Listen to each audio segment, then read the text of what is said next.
హల్లెలూయా. మన ప్రభు అయిన యేసుక్రీస్తు నామములో మీకు శుభములు. గుడ్ మార్నింగ్, శుభోదయం. కాదండి, మేము అమెరికాలో ఉన్నాము, కెనడాలో ఉన్నాము, రష్యాలో ఉన్నాము, దుబాయ్లో ఉన్నాము, కువైట్లో ఉన్నామంటారా? మీరు ఎక్కడున్నా, ఏ సమయమైనా, ఇది ఉదయమైనా, మధ్యాహ్నమైనా, సాయంత్రమైనా, మరో సమయమైనా, ప్రతిరోజు ఈ సమయానికి ఐఎస్టీ అంటే ఇండియన్ స్టాండర్డ్ టైం ప్రకారం మీ దగ్గరికి వస్తున్నాను. మీ అనుకూలతను బట్టి మీ టైం నోట్ చేసుకోండి. మీకు అనుకూలతను బట్టి రోజు దేవుని వాక్యాన్ని ధ్యానిస్తూ ఆధ్యాత్మికంగా బలపడుతున్నామని మీలో కొందరు తెలియజేస్తున్నారని బట్టి దేవుని స్తుతిస్తున్నాను. మిగిలిన వారు కూడా తెలియజేస్తూ ఉన్నట్టు ఎంతో ప్రయాసతో, ప్రార్థనతో ప్రతిరోజు దేవుని దగ్గర నుండి ఇచ్చిన సందేశాన్ని మీద తెస్తున్నాం. మీతో ప్రభు మాట్లాడుతున్నాడు. అందరి బట్టి ప్రభుని స్తుతిస్తున్నాను. ఒక చిన్న ప్రార్థనతో ఈరోజు వాక్యాన్ని ధ్యానిద్దాం. పరిశుద్ధుడా, నీకు వదలబలయ్యా. నీ మాటలు జీవపు ఊటలు కదా, అవి ఆగక మేము జుర్రుకొనుటకు, నీ దీవెనలు పొందుకొనుటకు మా ఒక్కొక్కరికి సహాయం చేయమని క్రీస్తు నామములో అడుగుచున్నాము తండ్రి. ఆమేన్. అవునండి, ఇవాళ ఒక గ్లాసుడు మంచిలు తాగాను, లేక చెంబు నీళ్ళు తాగాను, లేక 4 బాటిల్స్ తాగాను అంటే రేపు మళ్ళీ తాగకుండా ఉంటారా? ఏ రోజుకు ఆ రోజు మనం మళ్ళా దాహం కొంటూనే ఉన్నాం. అందుకే దావీదు అన్నాడు, దుప్పి నీటి వాగుల కొరకు పరిగెడుతున్నట్లు నా హృదయము జీవము గల దేవుని సంధించాలని పరుగులెడుతూ ఉన్నాను. ఒకసారి కీర్తన 42 చూడండి. దుప్పి నీటి వాగుల కొరకు ఆశపడినట్లు దేవా, నీ కొరకు నా ప్రాణము ఆశపడుచున్నది. దుప్పి నీటి వాగుల కొరకు ఆశపడినట్లు దేవా, నా ప్రాణము నీ కొరకు ఆశపడుచున్నది. మనం అనేక విషయాల్లో ఒక ఆశ కలిగి ఉంటాం. తినాలి, తాగాలి, వెళ్ళాలి, కొనాలి, సంపాదించాలి, అది చేయాలి, ఇది చేయాలి, ఆత్రత పడుతూ ఉంటాం. కానీ ఎంతమంది మీ ఆధ్యాత్మిక దాహం కలిగి దేవునితో మాట్లాడుకోవాలి, దేవునితో సహవాసం చేయాలి, దేవుని వాక్యంతో బలపడాలి అనే ఆశ కలిగిన వారికి ఉన్నాం. స్మిత్ విగిల్స్వర్త్ అనే దైవజనుడు ప్రతి 15 నిమిషాలకు బైబిల్ చదువుకోకుండా, ప్రార్థన చేసుకోకుండా నేను ఉండలేను, 15 మినిట్స్ అయ్యేటప్పటికీ నా సన్నిధిలో దేవునితో మాట్లాడుకోవాలి, దేవుడు ఏం చెప్తాడో వినాలి అని దినచర్యలో దేవునితో మాటిమాటికి దేవునితో మాట్లాడేవాడట. ఏంటంటే కనీసం 7 గంటలైంది. దేవుని వాక్యం మనకి ప్రత్యేకపరిచి సిద్ధపరిచి తెస్తున్నారే, విందామనే ఆశ మీకు ఉందా? 9 గంటలైంది. వాళ్ళ దేవుని బిడ్డలతో కలిసి లైవ్లో, జూమ్లో దేవుని వాక్యాన్ని 1 గంట సేపు దేవుని వాక్యంతో గడుపుదామనే కోరిక మీకుందా? అలా కొందరు అటువంటి కోరికను కలిగి అలా క్రమంగా ఈ 1395 రోజు చిల్లరైపోయిందండి. అంటే 1400 రోజులు అయిపోతుంది. రోజు వీక్షిస్తున్నామని చెప్పేవారు కూడా ఉన్నారు. ఆధ్యాత్మికంగా బలపడుతూ ఉన్నారు. దేవుని సన్నిధి కొరకు పరిగెత్తే మనస్సు మనకుంటే దీవించబడతాం.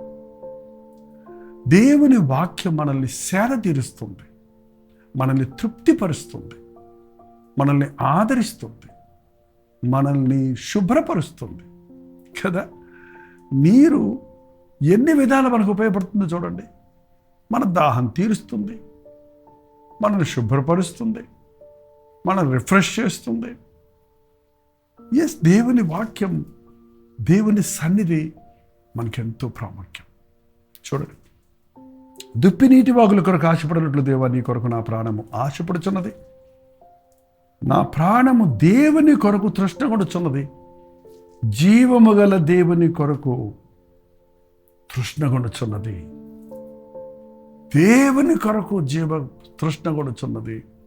జీవము గల దేవుని కొరకు తృష్ణగొడుచున్నది. చాలామంది ఇవాళ ప్రేమించిన వారు ఎదురుగుండా లేక, తల్లిదండ్రులు దగ్గరగా ఉండక హాస్టల్స్లో చదువుకుంటున్నవారు, కొంతమంది ఇదిగో ఎక్కడికో పోయి పీజీ చేయాలి, ఏదో హైయర్ స్టడీస్ చేయాలని దూరదేశాలకు వెళ్ళిపోయిన మన భారతీయులు, మన తెలుగువారికి ప్రేమాభిమానాలు ఎక్కువట కదా. అక్కడికి వెళ్ళిన తర్వాత అమ్మను చూడలేక, అమ్మ లేక, అక్కడ మన ఫ్రెండ్స్ ఉండక, మన భాష వారి భాషలో మధ్య ఉంటే, ఆ సమయాల్లో మనకి ఏదో ఇప్పుడైతే మీకు ఫేస్బుక్లు ఇవన్నీ వచ్చేసేయాలండి. ఫేస్బుక్లో, యూట్యూబ్లో మీరు ఏంటది వీడియో కాల్ చేసి మాట్లాడుకోవచ్చు. కానీ మా చిన్నప్పుడు, మా దినములలో అలా ఎవరినైనా మిస్ అయ్యామంటే వాళ్ళ ఫోటో పెట్టుకొని ఆ ఫోటోతో మాట్లాడుకుంటుండేవాడు. అమ్మ అమ్మ అమ్మ అమ్మ అని, నాకు నాన్న అని, ఫ్రెండ్ అని. ఏంటంటే ఫోటో పెట్టుకొని ఫోటో పెట్టుకొని మాట్లాడినప్పుడు దట్స్ ఓన్లీ వన్ వే. ఒక వ్యక్తితో మనం మాట్లాడుతున్నప్పుడు, ఇప్పుడు వీడియో కాల్లో కూడానండి, ఈవెన్ దో ఒకరినొకరు మాట్లాడుకుంటున్నా ఆ స్పర్శ ఉండదు కదా, ఆ నియర్నెస్ ఉండదు కదా, చూసారా? అందుకే లైవ్ చూసుకుంటూ ఆదివారాలు ఆలయాలు మానేసే వారికి చెప్పేది ఏంటంటే, ఎంత మంచి ఆరాధన, ఎంత మంచి పాటలు, వాక్యం మీరు లైవ్లో విన్నా, ప్రభువు దినమున మరి ముఖ్యంగా మీరు దేవుని బిడ్డలతో వెళ్ళి అందరూ కలిసి ఆరాధించినప్పుడు ఉన్నటువంటి ఆ ఉనికి, ఆ యొక్క స్పర్శ, ఆ యొక్క అభిషేకం స్క్రీన్ మీద చూస్తుంది, దాని మీద రాదండి. అందుకే రోజు మన వాక్యం వినడానికి ఒకవేళ స్క్రీన్ ఉపయోగిస్తున్నాం, బట్ ఆదివారం సమాజంగా కూడుకోమని బైబిల్ చెప్తూ, జీవము గల దేవుని దగ్గర నేను వెళ్తున్నాను. మన ప్రభు జీవగలిగిన వాడు, బొమ్మ కాదు, ఫోటో కాదు, విగ్రహం కాదు. నువ్వు దేవుని సన్నిధిలోకి వెళ్ళినప్పుడు నీతో మాట్లాడతాడు ఆయన. మనకు చెవులు నిర్మించిన వాడు వినకుండానా, మనకు కళ్ళు ఇచ్చిన వాడు కానకుండానా, మనకు దృష్టి ఇచ్చిన వాడు దృష్టిస్తున్నాడండి. మన ప్రార్థన వింటున్నాడు ఆయన. మాట్లాడే దేవుడు, చూచే దేవుడు, దీవించే దేవుడు. కాబట్టి జీవము గల దేవుని సంధించాలి. ఆయన సన్నిధిలోనికి వెళ్ళి ఏకాంతముగా నేను ఆయనతో గడపాలి అని నా హృదయం తృష్ణ కొనుచున్నది. దేవుని సన్నిధికి నేను ఎప్పుడు వచ్చేదను, ఆయన సన్నిధి నేను ఎప్పుడు కనబడదను, ఎప్పుడెప్పుడు దేవుని సన్నిధికి వెళ్ళాలా, ఎంత తొందరగా దేవుని సన్నిధికి వెళ్ళాలా, దేవుడితో మాట్లాడుకోవాలి, దేవుని మాటలు వినాలి అనే ఆశ కలిగిన వాడే ఆధ్యాత్మిక జీవితాన్ని కలిగిన వాడండి. ఎస్, పరిశుద్ధ లేఖనాలు దేవుడు మనకు రాసి ఉంచిన పరిశుద్ధాత్మని ప్రేరేపణ వల్ల రాయబడినటువంటి గ్రంథం. పిచ్చి పిచ్చిగా వాగుతున్నారు కొంతమంది బైబిల్ గురించి. దేవుడు వారిని క్షమించునుగాక, వారి మనోనేత్రములు తెరుచునుగాక. బైబిల్ నీకు అర్థం కానంత మాత్రాన నీ ఇష్టం వచ్చినట్టు వ్యాఖ్యానాలు చేసుకుంటూ, నీ ఊహించుకుంటూ నువ్వు కూర్చుంటే అది నీకే నష్టం. అందని ద్రాక్ష పళ్ళు చేదట. ఓ సామెత ఉందట, నక్క ఎగిరి ఎగిరి ఎగిరి ద్రాక్ష గుత్తులు చూసి అందుకుందామని చాలా ఎగిరిందంట, కానీ అది ఎత్తు అందలేదు. దానికి 2-3 సార్లు ఎగిరి నడివెరగొట్టుకొని చిచి ఈ ద్రాక్ష పళ్ళు పులుపు అని చెప్పి పోయిందంట. అది రుచి చూడలేదు, అది అసలు తినలేదు, అవి దొరకలేదు దానికి. కాబట్టి ఇది చేదు అనేసి ఒక స్టేట్మెంట్ ఇచ్చి వెళ్ళిపోయింది. ఈరోజు అలాగే చాలామంది దేవుని వాక్యాన్ని వారు రుచి చూడలేదు, వారి మనోనేత్రాలు మూయబడి ఉన్నాయి. యెహోవా ఉత్తముడని రుచి చూచి తెలుసుకోండి. Once you know the taste of God's love, ఆయన శక్తిని నువ్వు అనుభవిస్తే, ఆయన ప్రేమను నువ్వు రుచి చూస్తే, ఆయన సన్నిధిలో ఉన్న ప్రశాంతతను నువ్వు గ్రహిస్తే పరిగెడతావు ఆయన సన్నిధి కొరకు. దేవాన్ని ఆవరణలో ఒక్క దినము గడిపట 1000 దినముల కంటే శ్రేష్టం అన్నాడు దావీదు. నేను రాజసింహాసనం మీద కూర్చోవటం కంటే నా దేవుని మందిరంలో ద్వారపాలకుడిగా ఉంటే మేలు అన్నాడు. ఎందుకంటే అంత గొప్ప అనుభవాన్ని ఆయన సన్నిధిలో మనం పొందగలుగుతాం. పాత నిబంధన కాలంలో దేవాలయం ఒకచోటే ఉండేది, ఎవరు కావాలన్నా అక్కడికే వెళ్ళాలి. కానీ ఇప్పుడు ఎక్కడ పడితే అక్కడ ఆయన కృపాసనం దగ్గరికి మనం వెళ్ళినట్లుగా విశ్వాసంతో నీ గదిలోకి వెళ్ళి తలుపేసుకొని ఒక మూలకెళ్ళి ప్రార్థిస్తే ప్రభు సన్నిధిని అక్కడే అనుభవిస్తాం. ఎక్కడ 2-3 ఏకీపించి ప్రార్థిస్తుంటాడో ఉంటారు, అక్కడ ప్రభు ఉంటారన్నాడు. కాబట్టి నీ ఇంటిలో ఒక కుటుంబ ప్రార్థన ఉండకపోతే దయచేసి ఈ రోజు నుంచి కుటుంబ ప్రార్థన జరిపించుకోవడం మీ కుటుంబానికి, మీకు, మీ బిడ్డలకు ఎంతో మేలు. మీరు కుటుంబంలో ప్రార్థిస్తున్నప్పుడు దేవుని దూతలు మీ ఇంటి చుట్టూ అగ్ని కంచెను వేస్తాయి. ప్రభు ఎక్కడ పెడితే అక్కడ ఉన్నా నన్ను ప్రార్థన చేసుకొని, నన్ను బైబిల్ చదువుకో, నన్ను కొంచెంసేపు బైబిల్ చదువుకోనివ్వండి, కొంచెంసేపు నిద్రపోనివ్వండి, కొంచెంసేపు తిననివ్వండి, కొంచెంసేపు తిరిగి రానివ్వండి అని అడుగుతారే కానీ కొంచెంసేపు నేను ప్రార్థన చేసుకోవాలి, ప్లీజ్ నన్ను డిస్టర్బ్ చేయకండి, కొంచెంసేపు నేను బైబిల్ చదువుకోవాలి, నన్ను వదిలేయండి.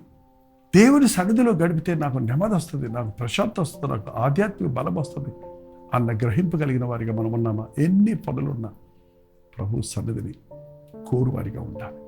మార్త నువ్వు విస్తారమైన పనులు పెట్టుకొని తొందరపడుతున్నావు. మనం చాలాసార్లు దేవుని కొరకు కూడా పనిచేస్తాం, దేవుని పనులే చేస్తూ ఉంటాం. అలాంటి పాస్టర్లు దేవుని పని మీదే తిరుగుతున్నాం. కానీ ఎక్కడ తిరిగినా, ఎంత ప్రయాసపడ్డా, ఎన్ని ప్రసంగాలు చేసినా దేవునితో వ్యక్తిగతంగా సహవాసం చేసే అనుభవం నాకు లేకపోతే నేను ఆధ్యాత్మిక బలాన్ని పుంజుకోలేను. దేవుని సన్నిధిలో గడపడం అతి ప్రాముఖ్యమైనది. మార్త నువ్వు విస్తారమైన పనులు పెట్టుకొని తొందరపడుతున్న అవసరమైంది ఒక్కటే, అది మరియ ఎన్నుకున్నది, ఉత్తమమైన దాన్ని ఎన్నుకుంది. ఏం చేసింది మరియ? ప్రభు పాదాల దగ్గర కూర్చొని ఆయన బోధ వింటుంది.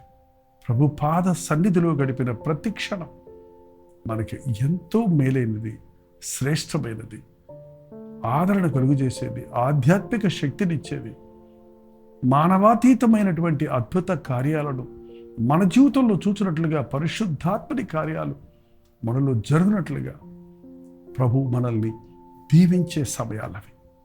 అందుకని దుప్పినీటి వగల కొరకు పరిగెత్తినట్టు, దేవా నా ప్రాణము నీ కొరకు ఆశపడుచున్నది, నా ప్రాణము దేవుని కొరకు తృష్టపడుచున్నది, దేవుని కొరకు పరుగులెడుతుంది. దేవుని సన్నిధిలో నేను ఎప్పుడు వచ్చేదనా, ఆయన సన్నిధిలో నేను ఎప్పుడు కనబడాలా, నా ప్రభు నేను ఎప్పుడు చూడాలా, ఆయన సన్నిధిలో ఎలా గడపాలా, ఆయన మాటలు వినాలి అనే ఆశతో అనుదినము దేవునితో ప్రారంభించండి. దినమంతా దేవుని సన్నిధిని కోరండి. మధ్యాహ్నం 3 గంటలకు హెచ్చరికిస్తున్నాం. Just a break to remember.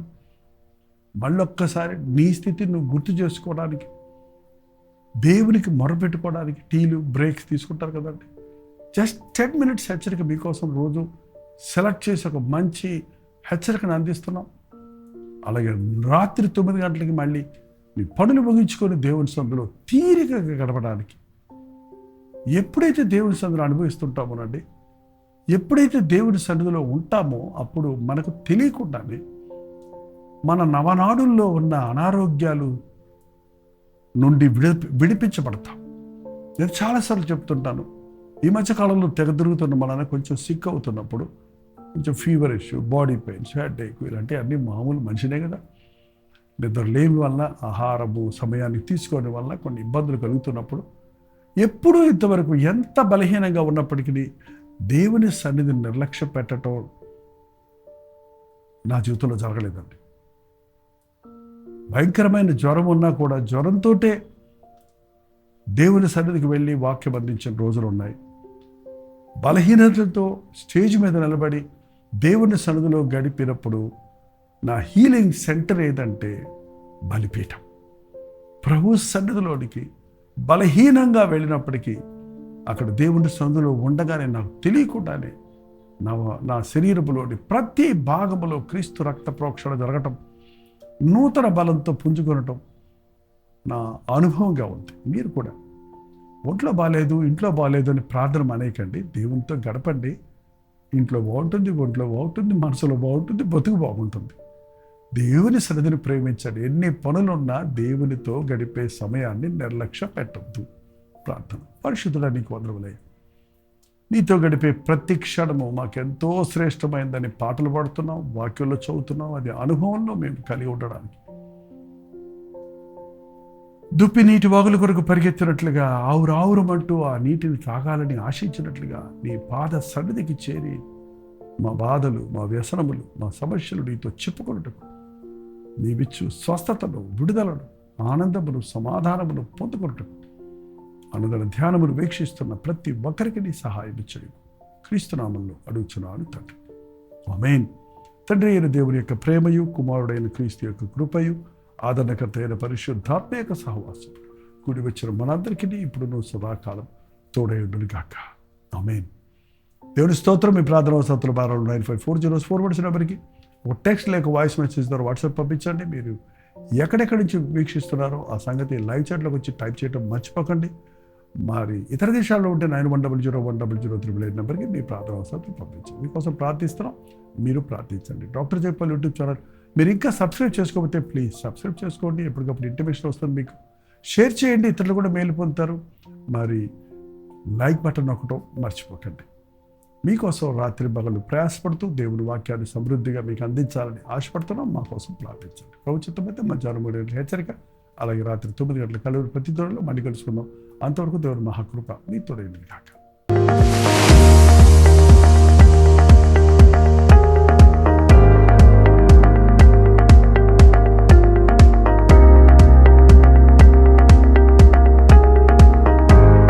హల్లెలూయా. పాండిచ్చేరి పరిసర ప్రాంతాల్లో ఉన్న వారికి శుభవార్త. ప్రార్థనాపూర్వకంగా పాండిచ్చేరిలో 1 డే గెట్ టుగెదర్ను ప్రభుత్వమైతే జనవరి 26వ తారీఖు ఏర్పాటు చేస్తున్నాం. మధ్యాహ్నం 2 గంటల నుంచి 5 గంటల వరకు, అలాగే 6 గంటల నుంచి 10 గంటల వరకు 2 సెషన్స్గా పాండిచ్చేరిలో తెలుగు వారి కొరకు, తమిళ వారి కొరకు, మరి ఇతర భాషల వారి కొరకు ఈ ప్రత్యేకమైన 1 డే గెట్ టుగెదర్ ఏర్పాటు చేస్తున్నాం. మొదటిసారిగా పాండిచ్చేరి వస్తున్నాం. మిమ్మల్ని అందరినీ చూడాలని రండి, పాల్గొనండి. మీ స్నేహితులకు, బంధువులకి అందరికీ గుర్తు చేయండి. జ్ఞాపకం ఉంచుకోండి. చిరునామా గమనించండి. Padmini Mahal opposite to Balaji theatre, Ilango Nagar, Kamaraj Salai, Pondicherry. ఈ విషయమై మీకు ఇంకా వివరాలు కావాలంటే కింద ఇవ్వబడినటువంటి నెంబర్కి వాట్సాప్ పెట్టండి, లేదా 89393939 నెంబర్కి మీరు కాల్ చేయండి. మీకు అడ్రస్ లింకులు పంపించబడతాయి.